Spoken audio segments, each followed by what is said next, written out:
Finally ভগবান আমার ডাক শুনেছে। এতদিন ধরে বিয়ের পর থেকে আমি বলে এসেছি আমি একটাও নেমন্তন্ন পাইনি। সো বিয়ের পর প্রথম একটা ইনভিটেশন পেয়েছি যেখানে আমি সুন্দর করে যেতে পারবো। তো দ্যাটস ভাই চলো রেডি হয়ে নেওয়া যাক। অ্যাপোলো ময়শ্চারাইজার এটা মাগো। এটা খুবই কম দাম, একদম চিপ রেট, বাট ভীষণ ভালো। যাদের ড্রাই স্কিনের প্রবলেম আছে তাদের জন্য খুবই।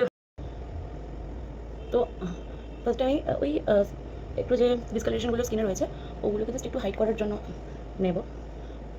যা করার খুব তাড়াতাড়ি করতে হবে, কারণ সবাই চলে গেছে, আমি যাইনি কারণ আমার কাজ ছিল আজকে।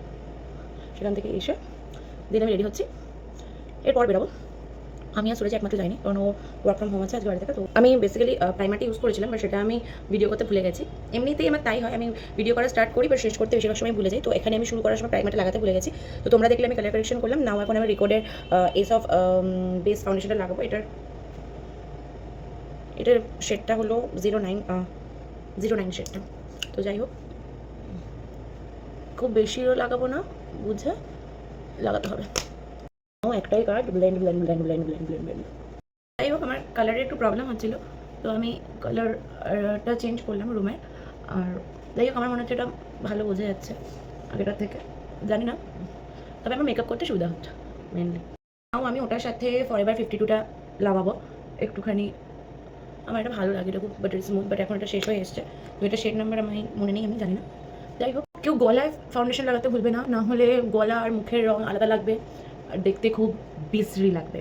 আমি খুব ফার্স্ট মেকআপ করছি, ফার্স্ট ব্লেন্ড করছি, তার একটাই কারণ যেহেতু সবাই চলে গেছে সেই কারণে। আর তোমরাও কীভাবে তাড়াতাড়ি মেকআপ করতে পারবে আর ফ্যামিলি ফাংশনে অ্যাটেন্ড করতে পারবে খুব সুন্দরভাবে সেজে, সেটাও দেখার একটা ব্যাপার।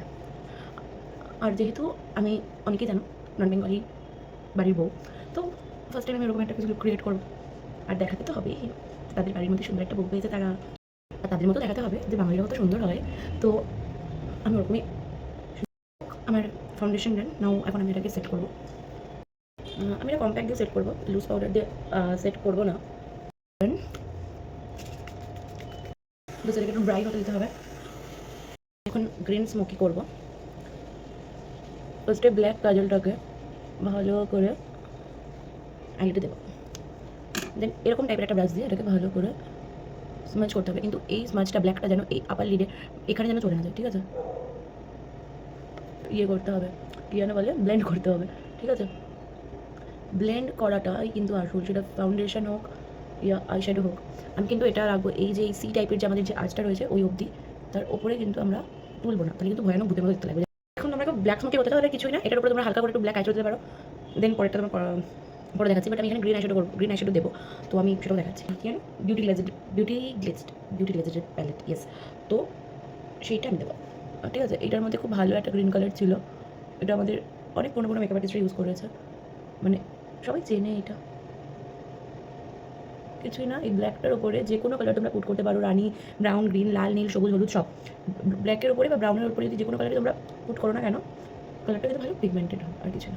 এবার কিছু না, নর্মাল ব্রাশ দিয়ে, নর্মাল ব্রাশ যেটার মধ্যে মানে কিছু লাগানো নেই, আর একটা হালকা ব্রাউন কালার নিয়ে আমি এই লাইনটাকে ব্লেন্ড করবো, তাহলে কিন্তু কমপ্লিট।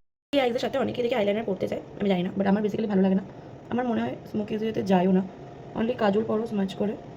তো আমি কাজলই পরি এবং আমি সবাইকে পরাইও কাজলই, কারণ আইলাইনার পরলেও সেটা ভালো লাগে না, তাই না? অনেকেরই ভালো লাগতে পারে।